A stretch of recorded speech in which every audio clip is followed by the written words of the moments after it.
We have the pleasure of driving a lot of cars every year, hundreds, in fact. They range from exotic to utilitarian and from muscle to minuscule. These are 12 of the fastest, angriest, marliest cars we've driven and reviewed this year, for your pleasure, and ours. We hope 2017 looks similar, but even better. 1. 2016 Lamborghini Huracan Spyder. Everything we love about the Huracan, minus that pesky roof. Since its introduction 2 years ago, the Lamborghini Huracan has surprised and impressed us with its balance of attitude and capability, and sales.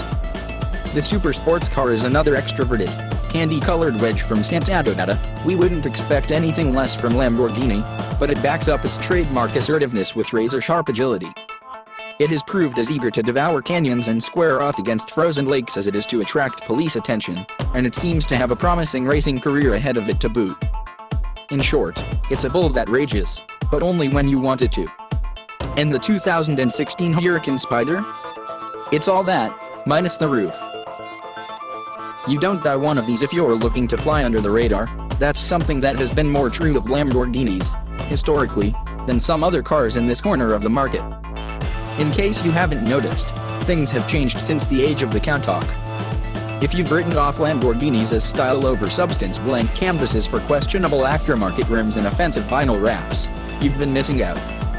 The company still makes a hairy, scissor-doored, V12-powered beast, that's the Aventador, but the Huracan Spyder is the sort of exotic you could, if you were so inclined, live with every day.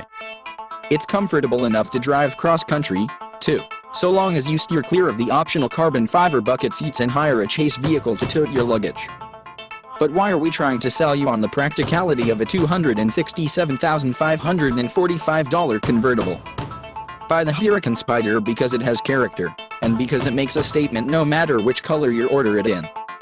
Buy it because it rocks one of a shrinking number of naturally aspirated power plants, stuffed into a rock-solid chassis and mated to an all-wheel drive system modern enough to tame it. Buy it because, unless you take yourself far too seriously, it's fun to be in, even if you're not going particularly fast. If you're about to drop north of $250,000 on a car, it goes without saying that you have options. This is one you owe it to yourself to try, even if you don't consider yourself a Lamborghini person, before you make any rash decisions. Just make sure you line up some clear skies and empty roads, preferably with a curve or two, before you grab the keys.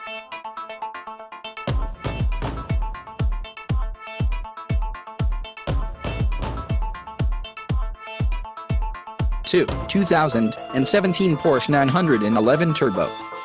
Not the only turbocharged Porsche, but the 911 Turbo remains the king. What is it? It's Type 991 Gen 2 with a capital T. The 2017 Turbo and Turbo S carry Porsche's new 911 lineup to its tippy top. August Kleidner, Porsche's vice president for the 911 line, says the Turbo remains the spearhead of technology among 911s, and he's not off the mark. Yet for 41 years the Turbo's appeal has been more emotive or impressionistic than technical. In some circles the 911 with the big rear wing like Elvis or a handful of pop stars known almost universally by a single name is just the Turbo. There are cars with turbocharged engines, and there's the Turbo. Like the rest of the 17 lineup, the Turbo starts on the 991 platform, introduced as the 2012 911 in reproportion to increase interior space and move more mass forward of its rear wheels. Gen 2 is heavily revised, with a new fuel injection system, a re-engineered PDK transmission and an updated infotainment package. Yet the biggest change for Carreras and other Gen 2 variants is downsized, turbocharged engines. The Turbo is no longer the singular 911 Turbo, and it remains to be seen how many people care. It's a Turbo, for crying out loud. The original.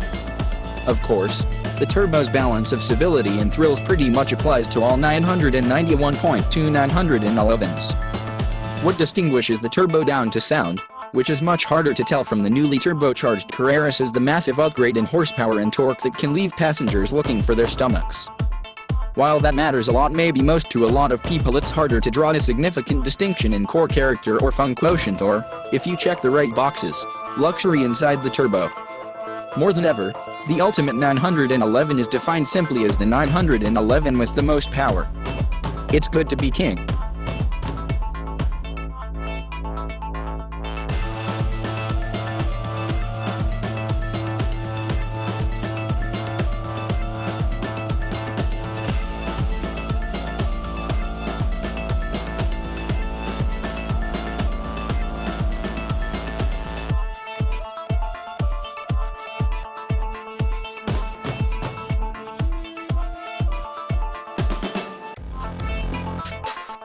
Three, 2016 Chevy SS.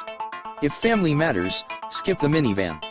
In retrospect, maybe I shouldn't have taken my 5 months pregnant wife to the winding tail of the Dragon Road on our way to Daytona Beach in the 2016 Chevrolet SS sedan. In my defense, she hadn't had morning sickness in months. But after her third bout of vomiting, I had to admit that the 300-turn rising and running mountain road may have not been the smartest idea. Regardless, the baby-friendly 415 HP SS sedan is something that looks to save us all from a life of sluggish minivans and nerdy crossovers.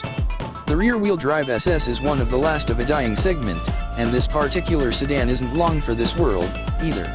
All Chevy would guarantee was that it would be around in 2017. When Holden ceases production in Australia, no successor is planned.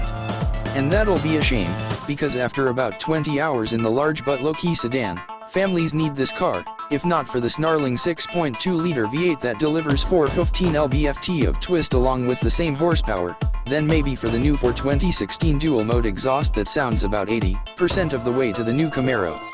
The difference is that this car has space for 4. And the NHTS air-acquired latch system is perfect for baby hot shug.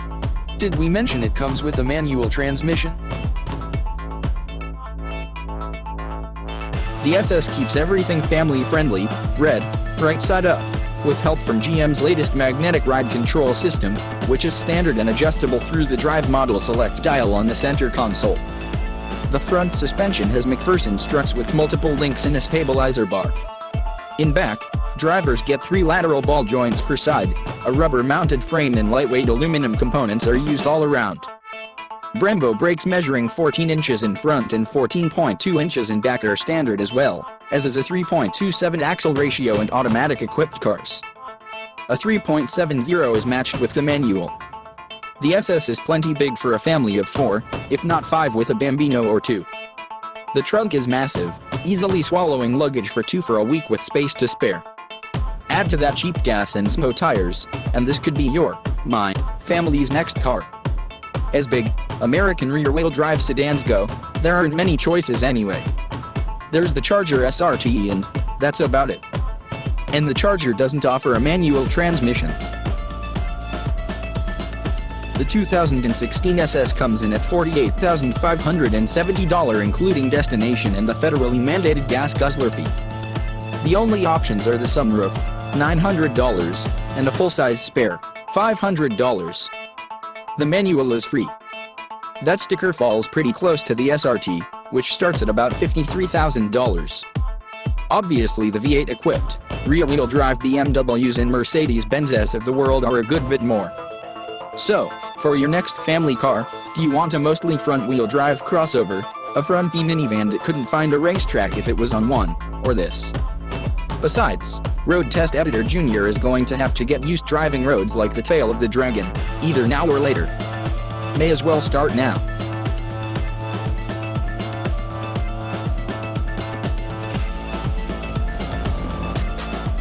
Porsche 718 Boxster S. Porsche's entry-level sports car retains its lusty chassis, but the flat 6 is missed. Stuttgart has not only slotted 3 new numbers in the middle of the Porsche Boxster's name, it's also added 2 new 4-cylinder engines. This is big news. A 911-derived flat 6 has powered Porsche's mid-engined roadster for 2 decades. Its disappearance worries enthusiasts, so Porsche has dusted off its 718 badging in an attempt to legitimize the switch.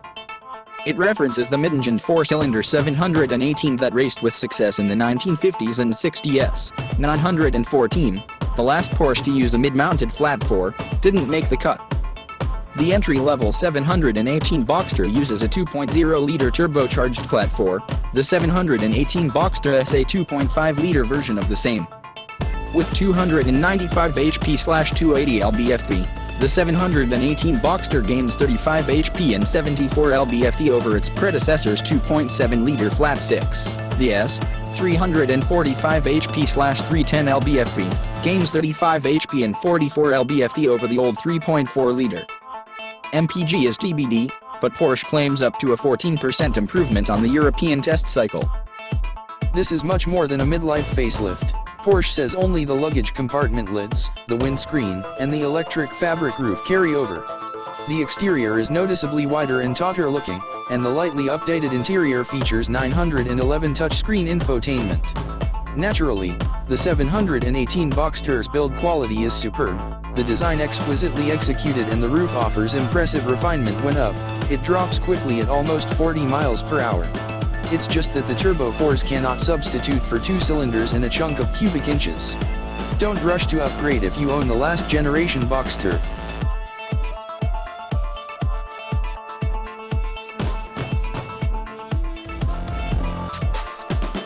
Five, McLaren 675 LT Spyder.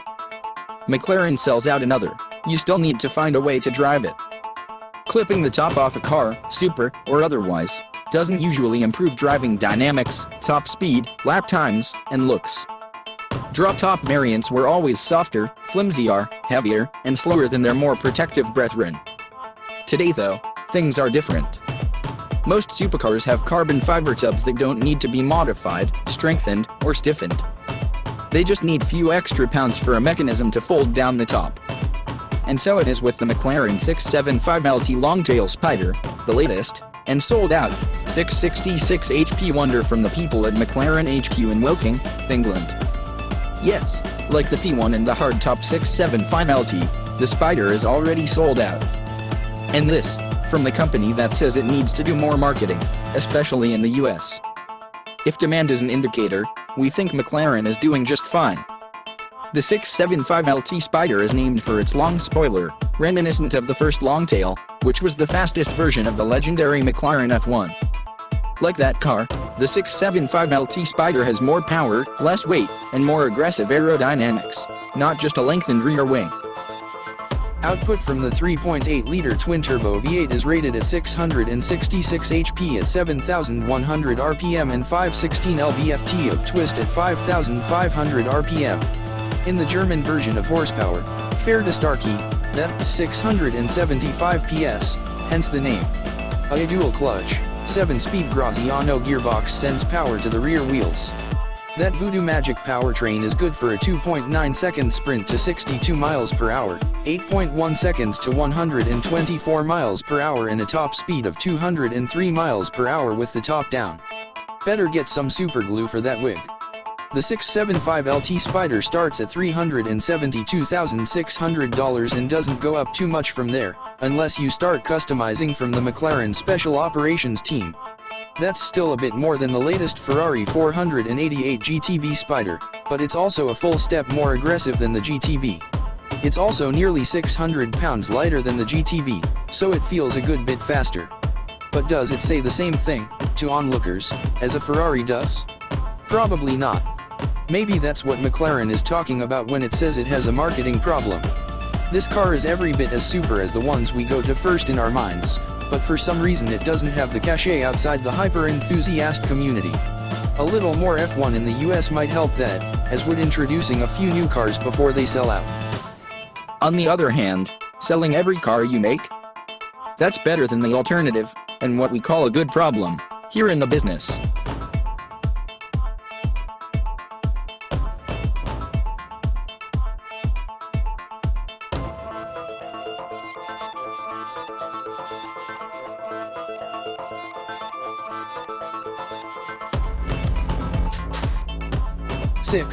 Audi R8 V10 Plus. Almost all new, with more power and better everything else makes the R8 an everyday supercar. Last summer, we drove the Euro spec version of the new Audi R8 V10. Last week, we drove the 2017 Model U.S spec car. Not much difference between the two except for the side markers and a couple things we don't get, such as laser headlights. We get LEDs, and the stop/start system, the latter which you don't want anyway. What we do get is everything else. Apart from most of the engine and transmission, the R8 V10 is all new. The chassis is a mix of carbon fiber and aluminum for optimum stiffness and improved crashworthiness. The carbon is mostly around the rear of the passenger cell. Aluminum is everywhere else. The goals with the new car were straightforward. We wanted to improve the stiffness of the body, to take it to a new level, said Alwyn Watkins, project manager, modular sport car system. We were pretty happy with the powertrain, but we really wanted to focus on that front end, everything from your feet to the headlights, suspension, steering rack. There were places where we could make a big step forward. But the main thing was the stiffness, especially in the front end. It is so important to get the stiffness right, said Watkins. Then you have suspension working in the proper planes and not flexing the chassis, you improve the steering and front axle. We were happy with the first gen R8, but wanted to improve on it. To get the engine up to 610 HP in the V10 Plus, engineers designed a new fuel injection system, which also helped reduce emissions, and reworked the air intake and exhaust. Direct injection combined with port injection used at lower RPMs flattened out the torque curve and up the horsepower peak, Watkins said.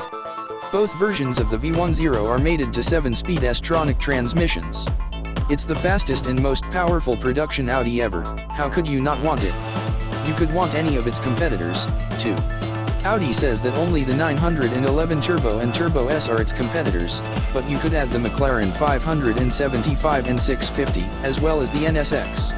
Audi dismisses the Ferrari 488 as the competition of Lamborghini.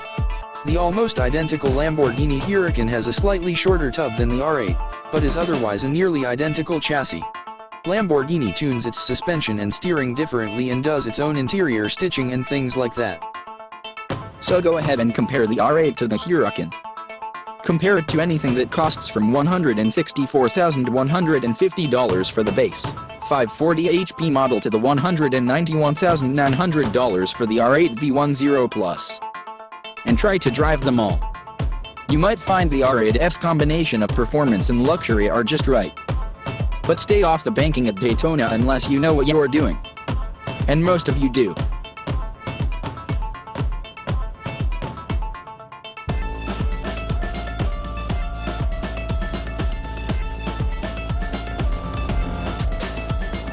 '7 McLaren 570 GT. Sure, it costs 200 grand, but that's less than 250, isn't it? McLaren wants to broaden the appeal of its cars, so it is making many variations of its superb two-seater super sports car formula. The most recent manifestation of this democratization of the brand is the 570 GT. First of all, it's the least expensive McLaren at a bargain basement, $201,450. Then, numerous refinements make it the most comfortable model in the line to drive. The GT in the name stands for Gran Turismo, which does not refer to the video game. As you'll recall from high school Italian class, Gran Turismo is Italian for cruising comfortably while looking oh so cool doing it. It probably also means, with more luggage space. The basic carbon fiber tub from the Super Series 650s and 675 LT has been slightly modified in this car, with a lower dorsal height for easier ingress and egress. From the B-pillars rearward, the aluminum body of the 570 GT is all new, with less pronounced fender rises and a slightly taller rear wing. The most noticeable feature of the new back half is the new glass hatch, which looks like it was plugged off an E-Type bag. It swings up on side hinges, opening either left or right. Depending on whether your McLaren is left or right-hand drive, it always opens to the sidewalk side of the parked car. Underneath the hatch is 7.8 cubic feet of luggage space, a little more than the 570s, 675 LT, and all the other variations on this very fast theme. The rear hatch storage space of our 570 GT test car came with leather tie-down straps to hold a picnic basket in place during cornering. Maybe you could get a garment bag back there. But don't plan on going golfing, not that you golf. Room in the front trunk remains 5.3 cubic feet. Above the two occupants is a permanent panoramic roof with 18% tint.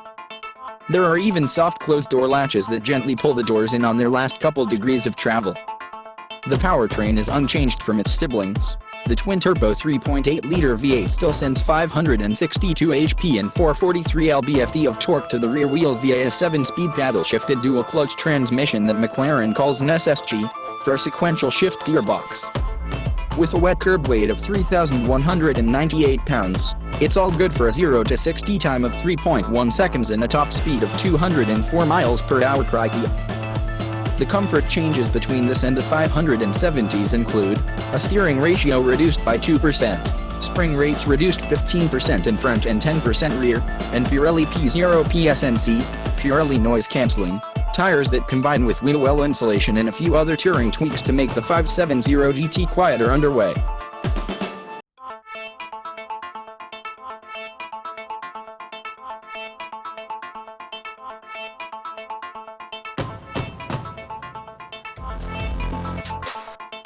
'8 2017 Jaguar F-Type SVR. The fastest F-Type is also surprisingly easy to live with. Our first impression is that there's no way to sneak around at full throttle. If you pass someone but then back off a bit on the throttle thinking it'll quiet down, all you do is change the exhaust's titanium roar to a loud titanium burble. At cruising speeds, the exhaust is quiet, not at all intrusive. So it's not like a 24-hour-a-day loud hot rod. On city streets, even in normal mode, the steering is a little too anxious, almost twitchy. Brakes, too, were a little too touch sensitive. We like linearity in all things. Jaguar lists 0 to 60 time at 3.5 seconds, and we'd say that might be a bit conservative. For the most part, it is very tame in city driving and even on the highway when you're just cruising along. The chassis is not punishing, said David Pook, technical specialist in vehicle dynamics. It's a 7-day-a-week car. But on those weekends, that's where you see that the front stabilizer bar is 5% softer and the rear is 5% stiffer for better turn-in. There is a stiffer rear knuckle for stiffer response to lateral forces. The dynamic stability control offers a variety of settings. On surface streets we left it in normal unless we found some twisty roads, whereupon we cranked it to dynamic mode with the DSC in track DSC, the little checkered flag motif. Then there's the track. Our new amigo Pedro was very helpful pointing out the nuances of Aragon. A couple turns out of the pits, there's a feature that is like the corkscrew, except that it goes right-left instead of left-right. And then there's another right, followed immediately by a long, sweeping, increasing radius left. There was a lot to sort out. After a while, we were doing less bad than at first, with help from the car's electronics. It was only later that we figured out you can keep all the suspension settings in track DSC mode but dial back the steering to be less twitchy, but it was still a little too twitchy. You drive one of these and tell us what you think.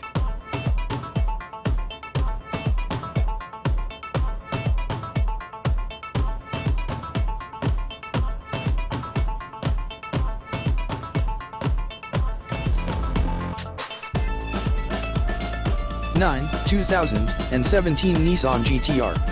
Godzilla grows up without forgetting its track-eating fury. When you're in your early 20s, it's fine to sleep on the floor one night, brush yourself off and head to work.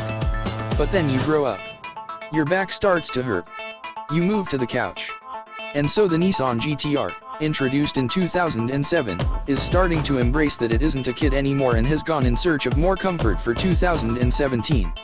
The successor to Nissan's celebrated Skylines, the GTR has consistently attracted an audience as young and male as the Fast and Furious franchise. It hasn't, however, ever been known for comfort, quiet, or ease of use in daily commutes. In fact, the GTR has been notorious for being able to beat up a track, and beat the driver up on public roads to and from it. Which is fine when a hardcore group of Skyline-obsessed 30-somethings were chasing after it. But it's not such an easy for buyers who are getting older, finding that passengers demand something a little more comfortable and beginning to think that maybe it's time for a car that doesn't want to break your body when you're just going to the office. That's why the GTR is changing, maturing, if you listen to Hiroshi Tamura, chief product specialist for the car. With the old Skyline GTR of the 90s, the current R35 model is growing up and providing a better balance of livability on the road and bite on the track. Refinements and maturation aside, this still isn't a luxury car, despite the fact the base price is firmly over the $100,000 mark now, $109,990 to start, and about $116,000 for the one I drove. The GTR's premium moniker and comfort-oriented refinements won't scare the European brands. Big slabs of nappa leather can't hide the Ultima-grade switches and plastics. Nissan should have rummaged through the Infiniti parts bin for some new buttons, but even those probably wouldn't have felt as bespoke as the stuff in Jaguars and Porsches. Techies will also feel underwhelmed by the navigation system that, while boasting a larger, 8-inch screen for 2017, still feels a half step behind the times and lacks the visual panache of systems from upmarket brands. Once again, there's that matter of appearances. For the money, you'd have expected the GTR's looks to have changed a little more than they have over the years. None of the gripes matter much to the GTR faithful, those who will appreciate that the newfound leaps in comfort haven't noticeably affected the car's outright abilities. Nissan likes to borrow another manufacturer's line, stating that, for GTR owners, there is no substitute for a GTR except another GTR. To further emphasize the strength of Godzilla's niche, we'll point you to statistics indicating nearly 2/3 of buyers don't consider anything other than a GTR. That's why the car's looks and character have largely stayed the same, while its manners have improved markedly. Oh, the GTR can still party. It just knows when to behave now.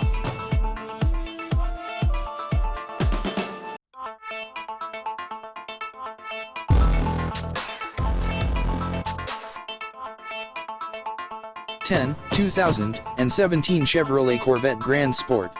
Chevy finds the perfect balance between base Stingray and street terror Z06. Chevy knows its customers. When they asked for an inexpensive sports car that could take on the best in Europe, it delivered with the Corvette Stingray. When they wanted the big Z06 engine, with the automatic transmission and the convertible top, it acquiesced. And when customers wanted a middle model, something that sat firmly between the Stingray and the Z06, it brought us the Grand Sport. The name goes back a bit, though. The Grand Sport idea came to be in 1960 when Corvette godfathers Ora Arcos Duntov and legendary driver Briggs Cunningham entered 3 mostly stock Corvettes in the 24 Hours of Le Mans. It won its class and placed 8th overall. A few years later, Arcos Duntov and Chevy planned to create 125 Grand Sport Corvettes for homologation, that is, the necessary production number which allowed it to race, but the plan was cut short when General Motors killed its factory racing support. Still, a few Grand Sports slipped out to customer, the legend grew, and in 1984 Chevy introduced the Z51 package, a hypo set of handling options that was the precursor to the true Grand Sport. In 1996, Chevy took the final step. It built 1,000 Corvettes labeled Grand Sport, all with an Admiral blue exterior, an Arctic white stripe and red hash marks on the left front fender. 20 years later, by the end of this summer, the latest Grand Sport will debut.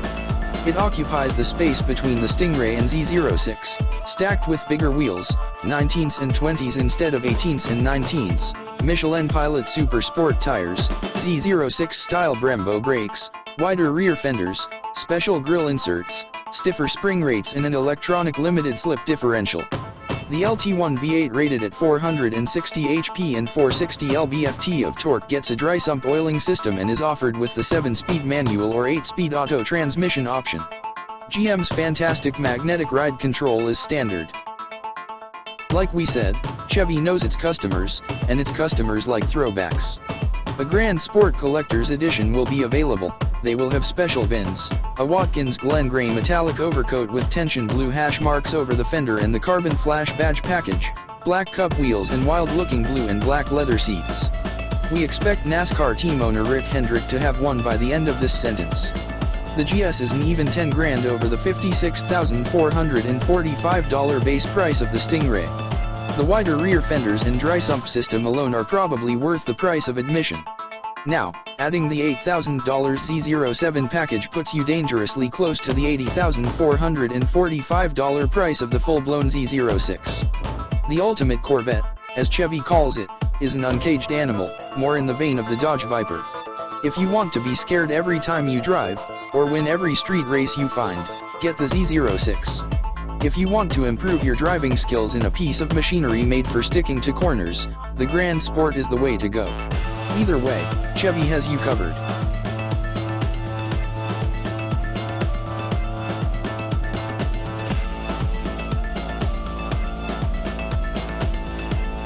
That is top 12 latest and greatest supercar sports and performance car reviews of 2016.